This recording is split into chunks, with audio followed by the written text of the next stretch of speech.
Would T1 winning their third straight Worlds kill League of Legends esports? Yes, this is a point that is being brought up right now across the league world and especially on Twitter. And honestly, it's got a little bit of merit to it, despite how much overall we're going to disagree. Look, I've lived through dynasties across many different sports. That's not to say that obviously a team winning multiple times necessarily kills your sport. But what happens over that course of time is that you do become reliant on them for viewership because they are the draw, assuming they have superstars. Like basically, T1 is the Chicago Bulls in basketball. Where I see this point misconstrued is that people start blaming it on T1 when it's not T1's fault. They understand that Worlds is the event that drives the storylines for the year. You could lose everything all year but win Worlds, and that's all that matters to the league community because the majority of the league community for years has been trained and conditioned to only care about Worlds.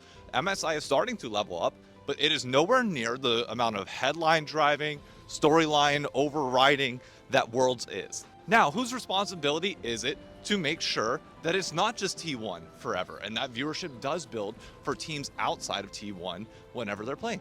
The answer is everybody else. You gotta find superstars. You gotta find ways to prop up your org, your players, and beyond to make sure that it's watchable whenever T1's not there. On top of that, if T1 is out here telling you and showing you that winning Worlds overrides everything, restructure your entire system to make sure that regardless of whether you win MSI or win the LCK, you are in the best position and training specifically to win Worlds and peak in October and November. That's the onus on every other org.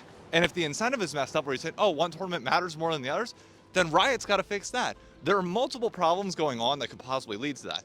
But ultimately, does this mean that T1 winning consistently is going to kill the esport? Yes, if nobody else steps up.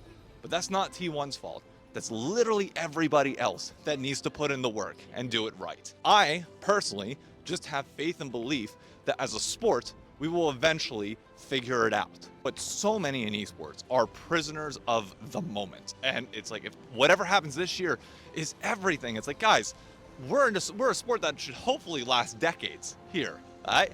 Take a step back, relax, and see the bigger picture. But I say that, and as we hit probably the 2 minute or so mark on this video, probably only 20% are left watching. So, point proven.